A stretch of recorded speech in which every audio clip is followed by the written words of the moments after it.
नमस्कार, बघूयात आजचा पहिला प्रकार। आता हा पदार्थ तयार करण्यासाठी 1 वाटी रवा मिक्सरच्या भांड्यामध्ये घातला। जाड किंवा बारीक कुठलाही रवा तुम्ही ते वापरू शकता। या रव्याचं अगदी बारीक या पद्धतीचं पीठ आपल्याला तयार करून घ्यायचे। आता यामध्ये अर्धी वाटी दही घालायचे। दही इथे फ्रेश वापरायचे। पोहे खायचे 2 चमचे गव्हाचं पीठ घालायचे। गव्हाच्या पिठामुळे पदार्थ कुरकुरीत तयार होतो। चवीप्रमाणे मीठ घालून सगळे जिन्नस सुरुवातीला मिक्स करून घ्यायचे। आता थोडं थोडं पाणी घालायचे आणि याचं बॅटर तयार करून घ्यायचे। बॅटरची थिकनेस बघून घ्या। या पद्धतीचं आपल्याला हे बॅटर हवं आहे। आता यावरती झाकण ठेवून 5 मिनिटांसाठी बॅटर मुरण्यासाठी ठेवायचे। इथे 5 मिनिट झालेले आहे। बॅटर चांगलं मुरलं गेलेलं आहे। आता यामध्ये आपल्याला पाव चमचा इनो घालायचा आहे। इनोऐवजी तुम्ही ते बेकिंग सोडा सुद्धा घालू शकता। मिश्रण चांगलं मिक्स करून घ्यायचे आणि लगेच यापासून पदार्थ बनवायला सुरुवात करायची आहे। क्रिस्पी कुरकुरीत डोसे बनवत आहोत तर त्यासाठी सगळ्यात आधी तवा गरम करून घ्यायचा आणि तव्याला तूप किंवा बटर लावून ग्रीस करून घ्यायचे। तव्यावरती थोडासा पाण्याचा शिपका मारायचा आहे आणि आपल्याला हा जो तवा आहे तर तो टिश्यू पेपरने पुसून घ्यायचा आहे। ही स्टेप केल्यामुळे तव्याचं टेम्परेचर कमी होतं। डोसे अजिबात तव्याला चिटकत नाही आणि अगदी परफेक्ट डोसे हे तयार होतात। आता 2 पडी डोस्यांचं बॅटर आपल्याला तव्यावरती घालायचंय आणि हलक्या हाताने हा डोसा पसरवून घ्यायचा आहे। इथे आपल्याला क्रिस्पी आणि कुरकुरीत डोसा तयार करायचा आहे, त्यामुळे एकाच साइडने डोसा भाजून घ्यायचा। डोसा एका साइडने भाजत आला की वरची बाजू अशी कोरडी होते। याला तूप किंवा बटर लावून घ्यायचं आहे किंवा तुम्ही तेल वापरलं तरी सुद्धा चालेल। डोसा मस्त क्रिस्पी आणि कुरकुरीत होईपर्यंत भाजून घ्यायचा। बघू शकता डोसा मस्त इथे मी क्रिस्पी कुरकुरीत होईपर्यंत एका साइडने भाजून घेतला। याला फोल्ड करून घेऊया। तयार झाला रव्याचा क्रिस्पी आणि कुरकुरीत डोसा। चवीला अप्रतिम लागतं। लहान काय मोठे सुद्धा खूप आवडीने खातील इतका चविष्ट बनतो। या पद्धतीने एकदा नक्कीच ट्राय करून बघा। प्रकार क्रमांक 2। आता हा पदार्थ तयार करण्यासाठी 2 छोटे चमचे तेल कळकळीत गरम करून घेतलं। यामध्ये 1 चमचा मोहरी घातली। मोहरी तडतडल्यानंतर पाव चमचा हिंग घातला। 1 चमचा जिरं घालून घेतलं। 2 हिरव्या मिरचीचे काप घालून घेतले आणि कढीपत्ता अगदी बारीक कापून घेतला तर तो यामध्ये घातला। 1 चमचा चण्याची डाळ घालून घेतली आणि 1 चमचा उडदाची डाळ घातली। आता हे सगळे जिन्नस 1 ते 2 सेकंद तेलावरती चांगले परतून घेतले। यामध्ये 1 चमचा आलं लसूणची पेस्ट घातली आणि पाव चमचा हळदी पावडर घालून याला छान मिक्स करून घेतलंय। आता यामध्ये आपल्याला 1 वाटी जाड रवा घालायचा आहे। हा पदार्थ तयार करण्यासाठी जाडच रव्याचा वापर करायचा। हा रवा 4 ते 5 मिनिटं गॅसच्या अगदी मंद आचेवरती आपल्याला भाजून घ्यायचा आहे। रव्याचा अजिबात थोडाही रंग चेंज न होऊ देता या पद्धतीने हा रवा भाजून घ्यायचा आहे। आता हा रवा एका बाउलमध्ये काढून घेतला। यामध्ये 1 कप आपल्याला दही घालायचं आहे। दही इथे आपल्याला फ्रेश वापरायचे आणि हे सगळे जिन्नस सुरुवातीला मिक्स करून घ्यायचे। आता थोडं थोडं पाणी घालायचे आणि याचं आपल्याला बॅटर हे तयार करून घ्यायचं आहे। इथे मी बॅटर तयार करून घेतलेलं आहे। बॅटरची थिकनेस बघून घ्या। या पद्धतीची ठेवायची आहे। आता यावरती झाकण ठेवायचे आणि 10 मिनिटांसाठी हे बॅटर आपल्याला मुरण्यासाठी ठेवायचे। तोपर्यंत पुढची प्रोसेस बघूया। इथे आपण इडली तयार करत आहोत तर त्यासाठी इथे मी इडली मोल्ड घेतलेला आहे। याला तूप लावून ग्रीस करून घ्यायचे। तुम्ही ते तेल सुद्धा वापरू शकता, पण तूप लावल्यामुळे इडली छान डिमोल्ड होते। आता इथे जवळजवळ 10 मिनिट झालेले आहे। बॅटर चांगलं मुरलं गेलेलं आहे। रव्याने पूर्ण पाणी शोषून घेतलंय, त्यामुळे हे बॅटर घट्ट झालेलं आहे। तर यामध्ये मी आता पोहे खायचे 3 छोटे चमचे पाणी घालून घेतले आणि बॅटर पुन्हा छान एकजीव करून घेतले। सगळ्यात शेवटी यामध्ये 1 चमचा इनो घालून घ्यायचा आहे। इनो ऍक्टिव्हेट करण्यासाठी थोडंसं यावरती पाणी घालायचंय। चवीप्रमाणे मीठ घालायचे आणि बॅटर व्यवस्थित मिक्स करून घ्यायचं आहे। आता इडली मोल्डमध्ये सगळ्यात आधी आपल्याला काजू ठेवून घ्यायचे आहे। असे काजू ठेवून घेतल्यामुळे इडली दिसायलाही छान दिसते आणि चवीलाही अप्रतिम लागते। आता तयार करून घेतलेलं हे इडलीचं बॅटर आपल्याला इडली मोल्डमध्ये फिल करून घ्यायचं आहे। इडली स्टीम करण्यासाठी आधीच मी इडली कुकरमध्ये पाणी गरम करून घेतलेलं आहे। यामध्ये आपल्याला हे स्टँड ठेवून द्यायचे आहेत आणि झाकण लावून इडली आपल्याला गॅसच्या हाय फ्लेमवरती 7 ते 8 मिनिटं शिजवून घ्यायची आहे। इथे जवळजवळ 7 ते 8 मिनिट झालेले आहे। इडली चांगली शिजली गेलेली आहे। टूथपिक बघू शकता क्लीन निघालेली आहे। आता आपण हे जे इडली मोल्ड आहे तर ते बाहेर काढून घेऊया आणि हलकेसे हे इडली थंड झाल्यावरती आपल्याला इला डिमोल्ड करून घ्यायचे। बघा मस्त अशी इडली डिमोल्ड होत आहे। इथे आपली ही इडली तयार झाली। छान मऊ लुसलुशीत स्पॉन्जी सॉफ्ट इडली तयार होते। या पद्धतीने एकदा ट्राय करून बघा। प्रकार क्रमांक 3। आता हा पदार्थ तयार करण्यासाठी 1 वाटी जाड रवा घ्यायचा आहे। इथे आपल्याला जाडच रव्याचा वापर करायचा आहे। 2 छोटे चमचे यामध्ये आपल्याला साजूक तूप घालायचे आहे आणि तूप आणि रवा आता छान मिक्स करून घ्यायचे। ज्या वाटीने रवा घेतला होता त्याच वाटीने पाव कप यामध्ये मिल्क पावडर घालून घ्यायची आहे आणि अर्धी वाटी यामध्ये आपल्याला पिठी साखर घालायची। गोड तुम्ही आवडीप्रमाणे कमी जास्त करू शकता। सगळे कोवळे जिन्नस सुरुवातीला छान मिक्स करून घ्यायचे। आता थोडं थोडं यामध्ये दूध घालायचं आहे आणि याचं आपल्याला बॅटर हे तयार करून घ्यायचं आहे। बॅटरची थिकनेस बघून घ्या, या पद्धतीची आहे। 1 वाटी इथे दूध घेतलं होतं तर त्यातील मी फक्त पाव वाटी एवढंच दूध वापरलेलं आहे। आता बॅटरवरती झाकण ठेवायचे आणि आपल्याला याला 10 मिनिटांसाठी मुरण्यासाठी ठेवायचे। 10 मिनिट झालेले आहे। बॅटर चांगलं मुरलं गेलेलं आहे। रवा मस्तसा फुललेला आहे बघू शकता आणि मला हे बॅटर थोडंसं घट्ट वाटते, त्यामुळे यामध्ये पोहे खायचे 2 छोटे चमचे पुन्हा दूध घालून घ्यायचे आणि याला मिक्स करून घ्यायचे। आता बॅटरची थिकनेस बघून घ्या, या पद्धतीची आहे। सगळ्यात शेवटी यामध्ये आपल्याला 2 ते 3 थेंब व्हॅनिला इसेन्सचे घालून घ्यायचे आहे। इसेन्स नसेल तर तुम्ही इथे वेलची पावडर सुद्धा घालू शकता।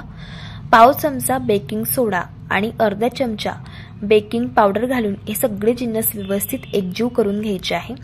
आता हा पदार्थ आणखी चवीला भन्नाट लागण्यासाठी यामध्ये आपल्याला पोहे खायचे 3 छोटे चमचे टुटी फ्रुटी घालायचे आहे। टुटी फ्रुटी नसेल तर तुम्ही ते काजू बदामाचे काप घालू शकता।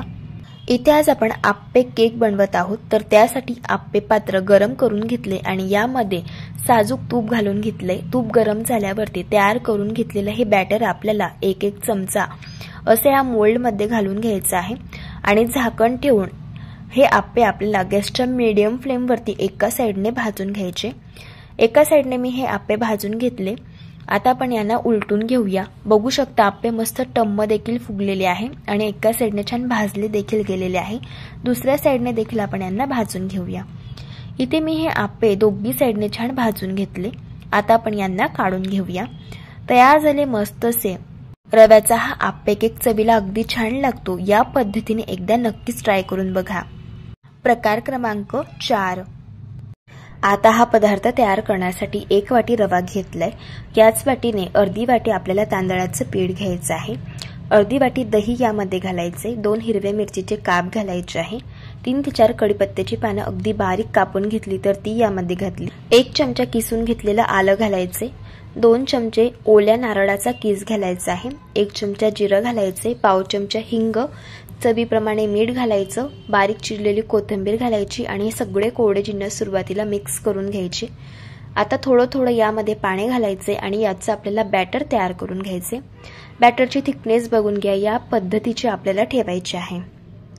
आता गॅसवरती कढई गरम करायला ठेवली। यामध्ये 1 छोटा चमचा तेल घालून घेतलं। तेल गरम झाल्यावरती तयार करून घेतलेलं हे मिश्रण आपल्याला कढईमध्ये घालून घ्यायचं आहे। आता ह्या मिश्रणाचा जोपर्यंत घट्ट गोळा होत नाही आणि हे मिश्रण कढईपासून पूर्ण वेगळं होत नाही तोपर्यंत आपल्याला छान शिजवून घ्यायचे। बघू शकता मिश्रणाचा गोळा तयार झालेला आहे। मिश्रण कढईपासून वेगळं होत आहे। आता गॅस बंद करायचा आहे आणि हे मिश्रण एका ताटामध्ये काढून घ्यायचं। मिश्रण थंड झाल्यावरती छान हाताने मळून घ्यायचं। आता मेदूवडे तयार करण्यासाठी थोडंसं मिश्रण हातामध्ये घ्यायचं। याला गोलाकार शेप देऊन घ्यायचं आणि हाताने थोडंसं याला प्रेस करून घ्यायचं टिक्कीसारखं आणि बोटाला तेल लावून या पद्धतीने या मेदूवड्याला होल तयार करून घ्यायचं। याच पद्धतीने सगळे वडे इथे मी तयार करून घेतले। आता हे वडे आपल्याला फ्राय करून घ्यायचे आहे, तर त्यासाठी तेल गरम करून घेतले। वडे तेलामध्ये घातले आणि क्रिस्पी आणि कुरकुरीत होईपर्यंत दोन्ही बाजूंनी हलक्या गुलाबी रंगावरती फ्राय करून घेतले। इथे मी हे वडे फ्राय करून घेतलेले आहे। मस्तसे क्रिस्पी कुरकुरीत मेदूवडे तयार झाले। प्रकार क्रमांक 5। आता हा पदार्थ तयार करण्यासाठी 1 वाटी जाड रवा एका बाउलमध्ये घालून घेतला। पाव वाटी यामध्ये दही घालून घेतलं।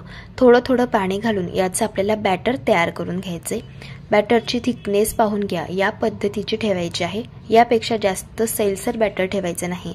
झाकण ठेवून 5 मिनिटांसाठी आपल्याला रवा भिजण्यासाठी ठेवायचे। 5 मिनिटांनंतर बघू शकता रवा इथे छान भिजला गेलेला आहे। रव्याने पूर्ण पाणी हे शोषून घेतलेलं आहे। असंच आपल्याला घट्टसर हे बॅटर हवं आहे। आता यामध्ये बारीक कापून घेतलेली शिमला मिरची घालायची। बारीक कापून घेतलेलं गाजर घालायचं। पाव वाटी यामध्ये आपल्याला मकीचे दाणे घालायचे आहे आणि बारीक चिरलेला कांदा घालून घेऊया। 3 ते 4 हिरव्या मिरचीचे अगदी बारीक कापून घेतलेले काप घालायचे। 1 चमचा आलं लसूणची पेस्ट घालायची, 1 चमचा जिरं घालायचं आणि 1 चमचा काळी मिरी पावडर घालून घ्यायची, पाव चमचा हिंग घालून घ्यायचा आणि यामध्ये 1 चमचा पिझ्झा मसाला घालायचे, चवीप्रमाणे मीठ घालायचे, बारीक चिरलेली कोथिंबीर घालायची. सगळे जिन्नस सुरुवातीला मिक्स करून घ्यायचे. आता यामध्ये अगदी थोडंसं पाणी घालायचे आणि बॅटर व्यवस्थित मिक्स करून घ्यायचे. बॅटरची थिकनेस बघून घ्या, या पद्धतीची आहे. सगळ्यात शेवटी यामध्ये आपल्याला अगदी चिमूटभर बेकिंग सोडा घालायचे आणि छान बॅटर मिक्स करून घ्यायचे. इथे आज आपण व्हेजिटेबल सँडविच तयार करत आहोत, तर त्यासाठी इथे मी हे सँडविच मेकर घेतलेला आहे. याला आपल्याला तेल किंवा तूप लावून ग्रीस करून घ्यायचं आहे दोघी साईडने. असं सँडविच मेकर नसेल तर तुम्ही इथे पॅन सुद्धा वापरू शकता. आपण जो तडका देण्यासाठी पॅन वापरतो छोटासा, तर तो सुद्धा तुम्ही इथे वापरू शकता. आता तयार करून घेतलेलं हे बॅटर आपल्याला या सँडविच मेकरमध्ये फिल करून घ्यायचे आणि हे सँडविच मेकर बंद करून घ्यायचे. गॅसच्या मंद आचेवरती हे सँडविच आपल्याला दोघी बाजूंनी छान क्रिस्पी आणि कुरकुरीत होईपर्यंत हलक्या गुलाबी रंगावरती भाजून घ्यायचे. एका साईडने सँडविच छान भाजत आलं की याला उलटून घ्यायचे आणि दोघी साईडने भाजून घ्यायचे.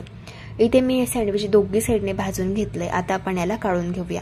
तयार झालं छान मस्त असं क्रिस्पी आणि कुरकुरीत असं हे रव्याचं सँडविच. चवीला अगदी छान लागतं. एकदा नक्कीच ट्राय करून बघा. प्रकार क्रमांक 6.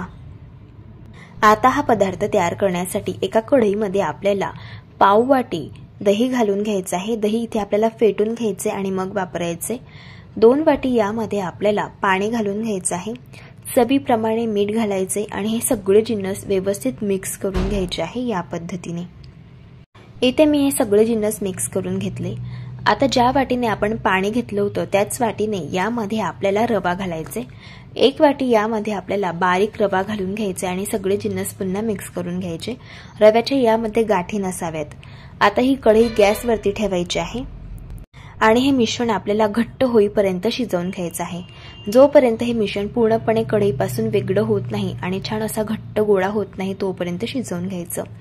मिश्रणाचा बघाल तर मस्त गोळा तयार झालेला आहे. मिश्रण अजिबात कढईला चिटकत नाहीये.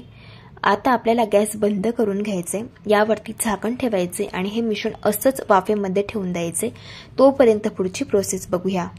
2 मध्यम आकाराची बटाटी इथे मी उकडून घेतली आणि त्यांची साल काढून घेतली. बटाटे मॅश करून घ्यायचे आहे आणि यामध्ये पाव वाटी भिजवून घेतलेले पोहे घालायचे.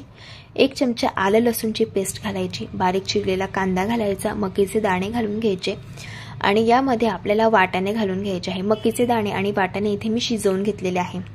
आता यामध्ये 1 चमचा लाल तिखट, पाव चमचा गरम मसाला, पाव चमचा हळदी पावडर, पाव चमचा चाट मसाला आणि पाव चमचा धणे पावडर घालायची. चवीप्रमाणे मीठ घालायचं आणि सगळे जिन्नस मिक्स करून घ्यायचे. इथे आपलं हे बटाट्याचं चटपटीत सारण तयार झालेलं आहे. इथे मी थोडीशी यावरती कोथिंबीर घालून घेतलेली आहे. आता या मिश्रणाचे आपल्याला साधारण लिंबाच्या साईज एवढे असे छोटे छोटे बॉल्स तयार करून घ्यायचे आहे. इथे मी याच पद्धतीने सगळे बॉल्स तयार करून घेतले. आता रव्याचं आपण जे मिश्रण तयार करून घेतलं होतं त्यावरती सुद्धा छान वाफ आलेली आहे. मिश्रण एका ताटामध्ये काढून घ्यायचं. मिश्रण हलकं थंड झाल्यावरती 2 ते 3 मिनिटं चांगलं हाताने मळून घ्यायचं. पाहू शकता या पद्धतीने. आता थोडंसं हाताला तेल लावून घ्यायचंय आणि साधारण लिंबाच्या साईज एवढं हे रव्याचं मिश्रण हातामध्ये घ्यायचं. याचे छोटे छोटे बॉल्स आपल्याला तयार करून घ्यायचे आहे. आपण जे नेहमी लिंबू पिळण्यासाठी मशीन वापरतो तर त्याचा वापर होणार आहे. तर त्यासाठी या मशीनला तेल लावून ग्रीस करून घ्यायचे आणि हा तयार करून घेतलेला रव्याचा बॉल यामध्ये ठेवायचा. अगदी हलक्या हाताने याला प्रेस करून घ्यायचं आणि तर तुम्ही बघू शकता याची मस्त अशी वाटी तयार झालेली आहे. आता बटाट्याचा तयार करून घेतलेला जो बॉल्स होता तर तो यामध्ये ठेवायचा. अंगठ्याने छान असं प्रेस करत जायचं आहे आणि हाताने ही वाटी आपल्याला अशी फिरवत जायची आहे आणि जे रव्याचं मिश्रण आहे तर ते असं वरती उचलत जायचं आहे आणि आपल्याला आता याला छान असं पॅक करून घ्यायचं आहे. या पद्धतीने इथे आपली ही जी कचोरी आहे तर तीही तयार झालेली आहे. कचोरी आता आपल्याला याच पद्धतीने सगळ्या तयार करून घ्यायच्या आहे आणि लगेच या कचोऱ्या फ्राय करायला घ्यायच्या आहे. रव्याची कचोरी फ्राय करण्यासाठी कढईमध्ये तेल आपल्याला गरम करून घ्यायचे. तेल इथे कडकडीत गरम करून घ्यायचे आणि गॅसची फ्लेम हाय ठेवायची. गॅसच्या हाय फ्लेमवरती आपल्याला या कचोऱ्या क्रिस्पी आणि कुरकुरीत होईपर्यंत हलक्या गुलाबी रंगावरती फ्राय करून घ्यायच्या आहे. कचोऱ्या फ्राय करत असताना असा चमच्याचा वापर करायचा आणि याला छान असं मिक्स करत जायचं, म्हणजे कचोऱ्यांना एकसारखा रंग येतो। इथे ह्या कचोऱ्या क्रिस्पी आणि कुरकुरीत होईपर्यंत मी छान फ्राय करून घेतल्या। आता आपण यांना काढून घेऊया। तयार झाल्या क्रिस्पी आणि कुरकुरीत बटाट्याच्या छान मस्त अशा कचोऱ्या चवीला अप्रतिम लागतात। एकदा या पद्धतीने नक्कीच तुम्ही ट्राय करून बघा। प्रकार क्रमांक 7। आता हा पदार्थ तयार करण्यासाठी इथे मी एक काकडी घेतलेली आहे। काकडीचा देठाचा भाग काढून घ्यायचा आहे आणि ही काकडी आपल्याला किसून घ्यायची। आता एका बाउलमध्ये 1 वाटी आपल्याला रवा घालायचा आहे, पाव वाटी बेसन पीठ घालायचे आणि पाव वाटी ज्वारीचं पीठ घालून घ्यायचे। पोहे खायचे 3 चमचे यामध्ये तांदळाचं पीठ घालायचं। तांदळाच्या पिठामुळे हा पदार्थ क्रिस्पी आणि कुरकुरीत बनतो। किसून घेतलेली काकडी यामध्ये घालायची। 1 चमचा हिरव्या मिरचीचा ठेचा घालायचा, 1 चमचा आलं लसूणची पेस्ट घालायची, पाव चमचा हळदी पावडर, पाव चमचा गरम मसाला आणि 1 चमचा पांढरे तीळ घालून घ्यायचे। चवीप्रमाणे मीठ घालायचं आणि सगळे जिन्नस मिक्स करून घ्यायचे या पद्धतीने। आता यामध्ये थोडं थोडं पाणी घालून याचं आपल्याला बॅटर तयार करून घ्यायचं आहे। बॅटरची कन्सिस्टन्सी बघून घ्या, या पद्धतीची आहे। झाकण ठेवून हे बॅटर 5 मिनिटांसाठी आता मुरण्यासाठी ठेवूया। इथे 5 मिनिट झालेले आहे, बॅटर चांगलं मुरलं गेलेलं आहे। इथे आपल्याला धिरडी तयार करायची आहे, तर त्यासाठी तवा गरम करून घेतला, त्याला तेल लावून घेतलं। तयार केलेलं बॅटर आपल्याला तव्यामध्ये घालून घ्यायचं आणि हलक्या हाताने पसरवून घ्यायचं आहे। आता हे धिरडा आपल्याला दोन्ही बाजूंनी क्रिस्पी आणि कुरकुरीत होईपर्यंत भाजून घ्यायचं आहे। धिरडा भाजत असताना तेलाचा किंवा तुपाचा वापर तुम्ही करू शकता। तयार झाले मस्तसे मऊ लुसलुशीत असे हे धिरडे चवीला छान लागतात। या पद्धतीने एकदा नक्कीच ट्राय करून बघा। जर तुम्हाला आजच्या सर्व रेसिपीज आवडल्या असतील तर रेसिपीला लाईक करा, चॅनलला सबस्क्राईब करा आणि शेजारील बेल आयकॉन सुद्धा प्रेस करा। भेटू एका नवीन रेसिपी सोबत, तोपर्यंत धन्यवाद।